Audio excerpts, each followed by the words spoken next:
It's my pleasure to introduce our speaker today, Reverend Dr. Soni Cantrell-Smith.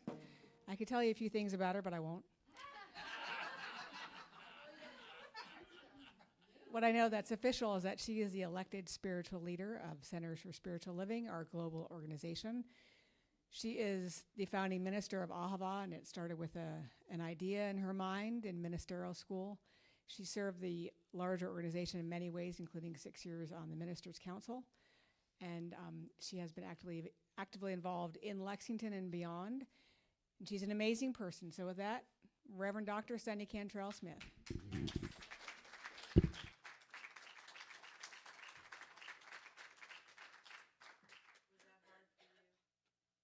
Are we on? Yeah. Was that hard for you? Yeah. Okay. I love when things happen out of order, you know, when there's mistakes or what we call mistakes. If you really want to see chaos, you should be in a room full of ministers who all think they're in charge. Hey, family. Hi. It's good to see you all. So, I want to begin today with a question, and it might be very simple, but I believe it has the power to change everything about how we live our lives and how we build community together. And the question goes like this: how might my life and the world change if I truly believed that good is always unfolding even in the face of challenge? Let me say that again. I think it's a really great question. How might my life and the world change if I truly believe that good is always unfolding even in the face of challenge? Sit with that for a moment. In the teachings of Science of Mind, we are reminded that life is responsive, that there is a creative intelligence in the universe, and that our consciousness participates in shaping our experience in life, and of life, I might say. Dr. Holmes wrote that life reflects back to us the nature of our thought. What we hold as true in our minds and our hearts becomes the lens through which we experience the world. So the question is, what are we expecting of ourselves, and what are we expecting of the world? Because here's the thing. Expectancy is powerful. Expectancy is a stance towards life. It is a way of meeting the world before the world even shows us what is coming next.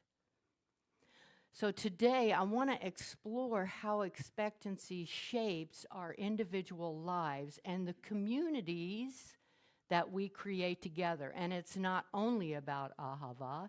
We are involved in many different types of communities. The world will always present us with conditions. Some conditions are beautiful, right? Moments of joy and love and connection and creativity, and moments where life seems to flow easily, effortlessly, and generously, right? I've experienced that. But other conditions can be difficult, such as painful news, or personal challenges, or conflicts in our communities, uncertainty perhaps about the future. And when those moments appear, they can tempt us into something very human: resignation. I give up. Anybody ever done that before? Just me, right? Yeah. They can tempt us to believe that things will never get better.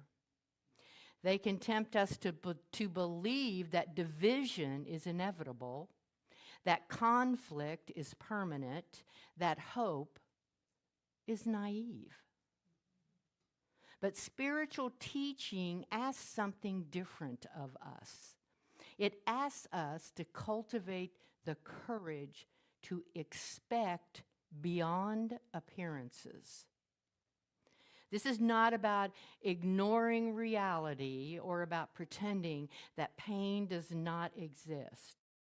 Instead, it's about refusing to let the present moment define the ultimate truth of life. It's about remembering that conditions are temporary, but the creative intelligence of life is ongoing. To expect good when circumstances are easy, that's pretty easy, right? That's natural. But to expect good when circumstances are difficult, that is spiritual courage. It is the courage to stand in the midst of uncertainty and say, there is more unfolding here than I can currently see. It is the courage to believe that even when life feels messy and painful, something meaningful may still be emerging. And when we hold on, when we hold that kind of expectancy, something inside of us shifts. I can feel the shift here. I can feel the energy here. We begin to show up differently. Instead of reacting with fear, we respond with curiosity. Instead of shutting down, we remain open. Instead of assuming the worst about people or situations, we leave space for transformation. Now, the shift may seem subtle, but trust me, it's profound. Because every time we choose expectancy over resignation, we participate in shaping the direction of our own lives. I want to break it down. Our inner life matters more than we often realize. We sometimes imagine that the world out there determines everything, that circumstances control how we feel and how we act and how we think. But the teachings of science of mind remind us that consciousness comes first. Consciousness comes first. It always comes first. The world we experience is filtered through the beliefs that we hold. If we believe life is hostile, we will interpret events through that lens. If we believe people are untrustworthy, we will approach relationships guarded and suspicious. But if we believe that good is unfolding even when it is not yet visible, we move through life with a different kind of openness. We become more willing to participate in the unfolding of possibility. And that inner shift, trust me, does not stay private. It affects everyone around us. When we look at the broader world right now, I don't want to look at the broader world right now, but when we are forced to look at the broader world right now, it can sometimes feel overwhelming. Our headlines are filled with division. Our social media feeds often highlight outrage. Public conversations can feel polarized and exhausting. In that environment, expecting good can feel unrealistic. But I think that the divine is bigger than that. It can even feel irresponsible, but perhaps this is exactly when expectancy matters the most, because it's not passive optimism. And I'm not saying that it's sitting back and hoping, that magically things will improve. Expectancy is a spiritual commitment. It's the commitment to hold a vision of what is possible even when the world seems to be telling all of us a different story.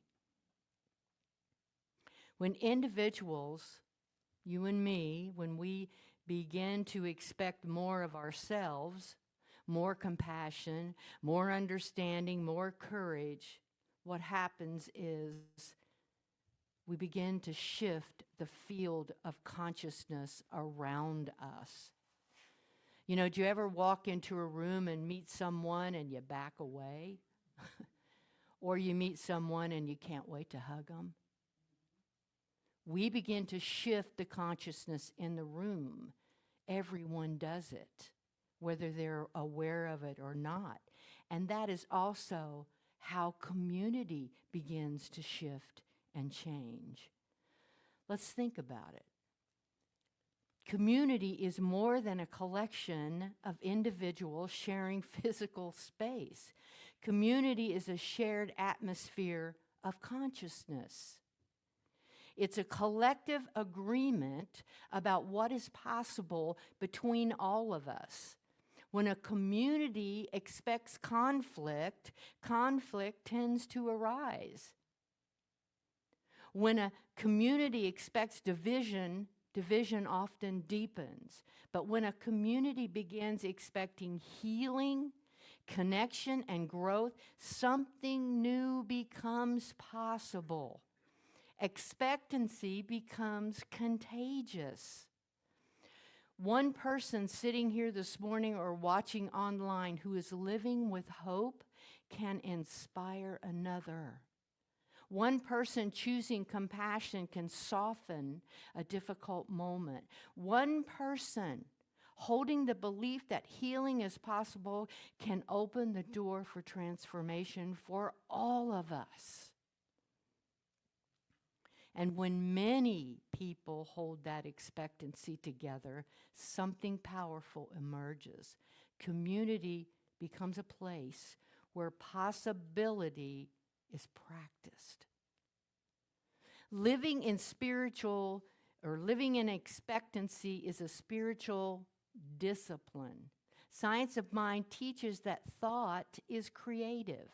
The law of mind responds to the direction of our consciousness, and what we constantly and consistently hold in mind tends to shape the experiences that we encounter.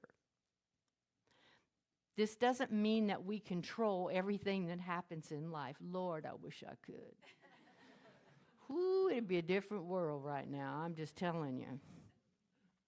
But it does mean how we influence, how life unfolds through the consciousness we cultivate. So living in expectancy requires practice, and more practice, and more practice. It requires us to pay attention to where our thoughts are going. Are we feeding fear? Are we rehearsing resentment? Are we expecting disappointment before something even begins? How many of us have said, oh, things are so good right now, I can't wait for the other shoe to fall? Am I right? Or are we training our minds to look for possibility? Are we asking, even in challenging situations, what good might still emerge here? The practice does not deny pain. Pain is real. Loss is real. Injustice is real. But expectancy reminds us that none of those things represent the final truth of life. The final truth of life, according to our teachings, is that spirit is always expressing itself in greater ways. Life is always evolving. Consciousness is always expanding. Good is always seeking expression. And when we align ourselves with the deeper truth, we begin to cooperate with the creative movement of life. The truth is, we need each other. We need each other. We need communities like Ahava. And every single one of us contributes something to the communities we belong to through our actions and through the very presence that we bring, through the way we see people, through the expectations we carry into every interaction. If I believe people are capable of growth, I interact with them differently. If I believe reconciliation is possible, I engage conflict differently. If I believe healing is available, I approach difficult conversations with patience rather than defensiveness. Therefore, my consciousness, your consciousness, all of us, becomes part of the invisible architecture of community. Think about the environments where you have felt most supported, most welcomed, most inspired. Chances are it was not just the activities that made those spaces meaningful. It was the energy. It was the sense that people believed in one another. It was the feeling that something good was beginning to emerge. Something good was happening. And this feeling arises when individuals consistently bring expectancy into the room. What did you think when you walked in here this morning? Mine, I'm here to serve. I'm here to serve. So let me go back to that question. How might my life change if I truly believe good is always unfolding? Perhaps I would take more risks in love. That doesn't mean I'm going to cheat on my partner. Okay, just let me clarify that right now. Perhaps I would be more patient with the growth process of others. Perhaps I would be less afraid of uncertainty. And perhaps I would see challenges as invitations to participate in something larger or something greater. And what if this was the truth of communities and communities begin living this way? What if spiritual communities, workplaces, neighborhoods, and families begin operating from the expectation that people are capable of way more than we believe they are? I can imagine conversations shaped by curiosity instead of defensiveness. I can imagine disagreements approached with a shared commitment to understanding. Can you imagine communities that assume growth is possible rather than assuming people are stuck where they are? Ultimately, expectancy is a choice. It's the choice to trust that the creative intelligence of the universe is not finished with us yet. Thank God is right.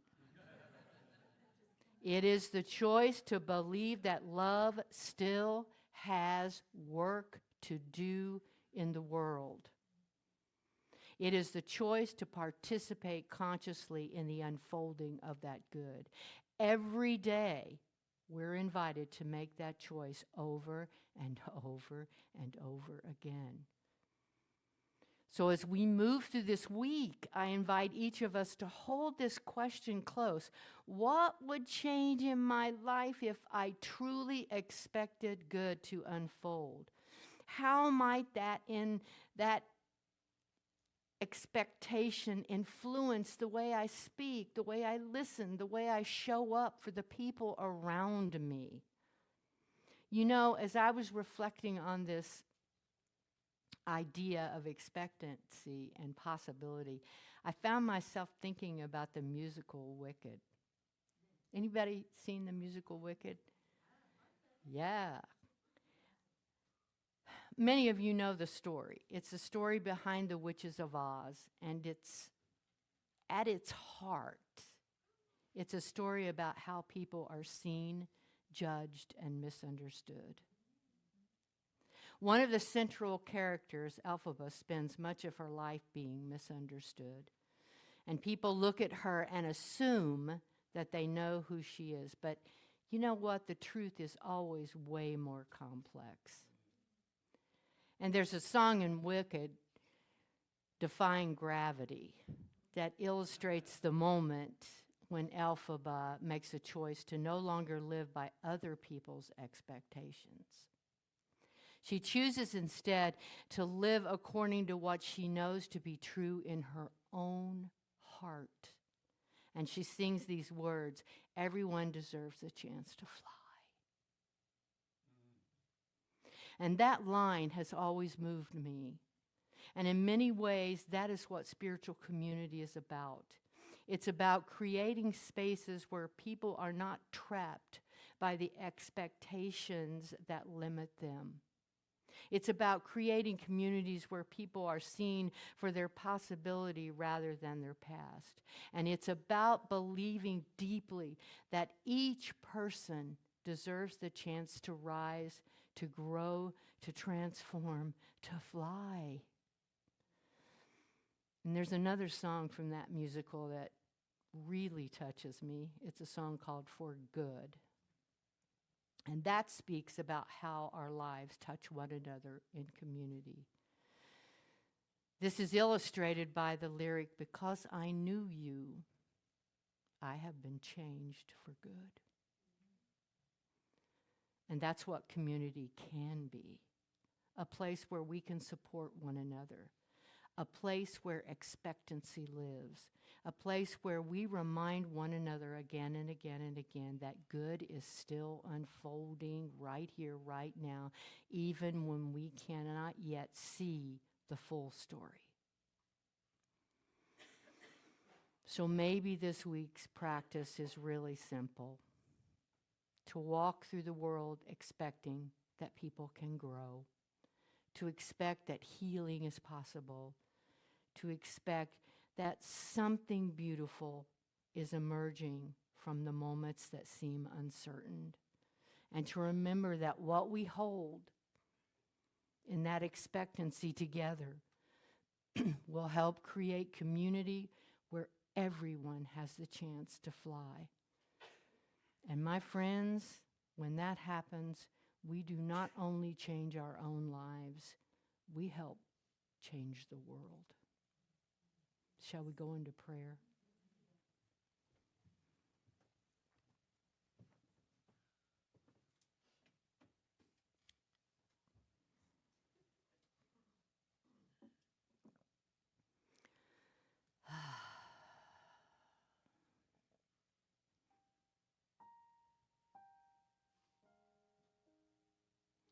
In my heart, in my soul, in my mind, in my body, I know, I understand, and I stand in the power of the One. Oh, as I breathe in and I breathe out, I know it is simply the Beloved breathing itself as me. Knowing that right here and right now there is only one. There's only one divine source creating out of itself over and over again, never diminished by its creation. I know this source, this one, as the infinite intelligence, the infinite wisdom, the infinite love, the infinite good, the infinite possibility, the infinite expectancy of good right here, right now. I know it as that one life that expresses in, through, and as each and every soul within the sound of my voice. I know this beautiful and amazing truth, this thing that we call oneness, this thing that we call life, this thing that we call spirit, the divine, the energy, the essence of all that has ever been and all that shall ever be. I know this power and presence as me. And as I know this to be the truth of me, indeed it is the truth of each here, fully present, no matter where you are. And so I speak my word from that truth, knowing that as I declare that this source, this oneness, is love, that it is peace, that it is power and order and wholeness and abundance and prosperity and all of these things, I know right here and right now that that is the thing that is true of this community. And so I know that everything is unfolding not only for our individual lives, but our lives together as one at Ahava Spiritual Living. That we are still here.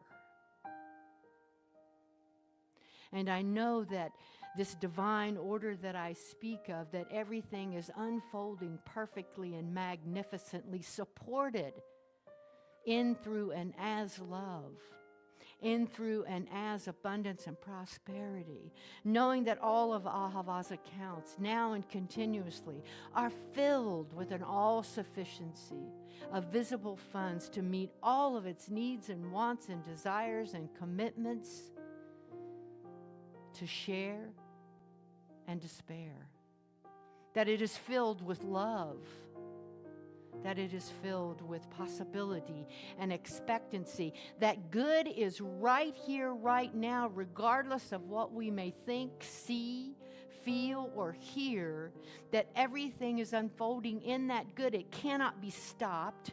It is on a beautiful snowball that is rolling downhill, gathering and gathering and becoming greater and greater and greater, evolving into what it was always meant to be, love and more love. How beautiful and amazing this truth is as we come together to celebrate our lives, as we come together to hold one another in that space of expectancy, as we come together to hold each other in the knowingness that something greater is unfolding now, right now, without hesitation and without delay. I'm so grateful. I'm so grateful to be here, to be of service, and to speak my word for this community. And it is with a grateful heart that I release this word into the perfect universal law that only knows yes, yes, yes, my beloved, yes. I stand in yes, the place I lovingly call grace, as we all say together, and so it is. Thank you, my family.